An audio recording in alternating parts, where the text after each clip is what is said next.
Okay, Harold, I just want to show you some of the things that admin can do that others can't. One of the things I'm going to show you first, because I didn't point it out in the email, is that you can actually delete someone else's activity. Um, you can't edit them because I ran into some snags with that, but eventually I might make it that way, but probably not. It's not that important, but you can delete someone else's activity. So if you go on the activities list, you'd show all activities or a team's activities.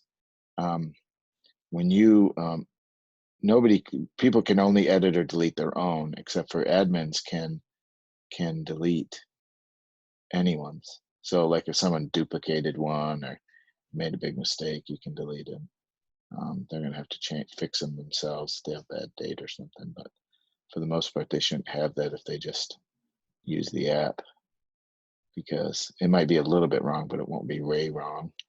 But anyway, if you click the little down arrow in the activities list, you can either see delete and edit.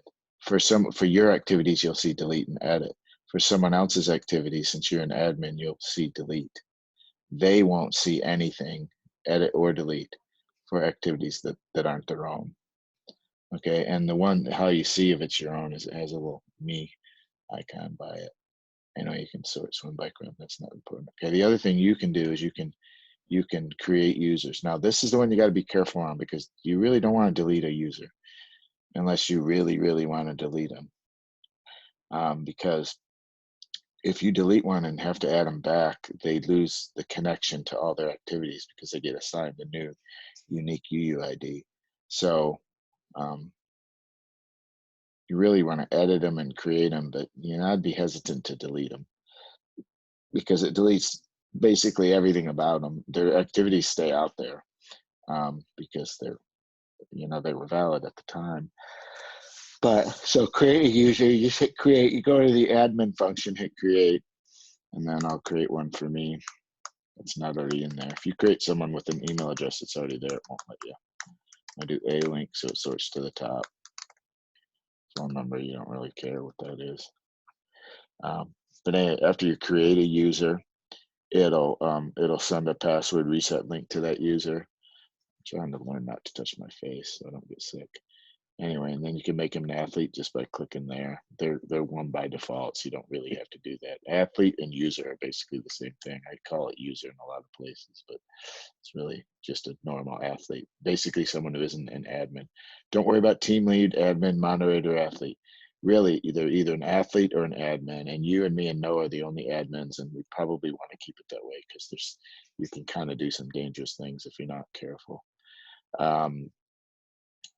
Let's see, I have a whole bunch of other admin functions, but they're pure backend stuff like backup and recovery and stuff like that. But you don't need to worry about that. That's a system admin type thing. Okay, so what else can you do? I showed you could delete everything. So you can, as you've seen already, you can create a team, delete a team, and edit a team. And I'll show you the edits working now. Hey, see, don't join this test team. And then update. So you can see I fixed that. I would not delete a team. But if you do delete a team, it won't let you delete a team if there's activities or users assigned to the team. So you can't really screw things up here. But once you create them, you can change. The one issue is I don't really want you changing the name once people start posting activities, because the database is denormalized. Otherwise, it would just be too freaking slow. So the name doesn't get propagated to all their activities or even the user itself, because the users have the name and the ID of the team attached. The ID is the UUID unique. So that part I can fix with the users probably. So if you change the team name, it kind of screws things up because the old team name still shows up on some things and the new one shows up on some things. So I think I've got a bug out there, and I'll work on that when I get a chance. But I don't think it's super urgent. If you just name the team, leave the team names the way they are.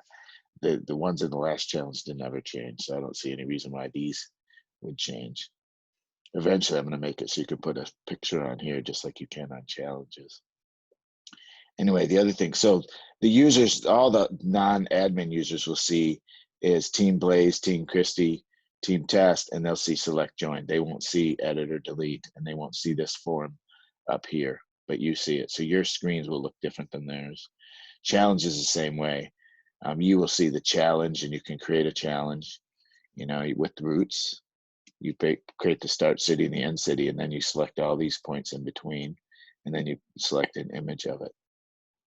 What I did to create the image of it was I just created the route, with all its glory, and then went to the dashboard and just screenshot it and then put it in there. Um, so you see, these are the two challenges. Again, users will see select join only. You will see edit select join. And the other thing I did was I made it so you actually can't delete this challenge, because I don't want you to delete it. That would kind of screw everything up. You really, I need to make it so you can't do. Well, you won't be able to delete these if they have activities or users. So it's not gonna happen. So I wouldn't worry too much about screwing things up there either. But you can update them. I mean, you can just say, edit, and just say, boom, update. And so you can change the name or the description. This one doesn't have the same issue with the name, so you can change the name if you want. Although I think we agreed that Haines City for Bethany would be a good name. I don't know. You don't have to be too long. Anyway, what else can you do? Others can. No, really, it's just challenges, teams, users, and then you have a little bit of power over people's activities. So that's it. And I am going to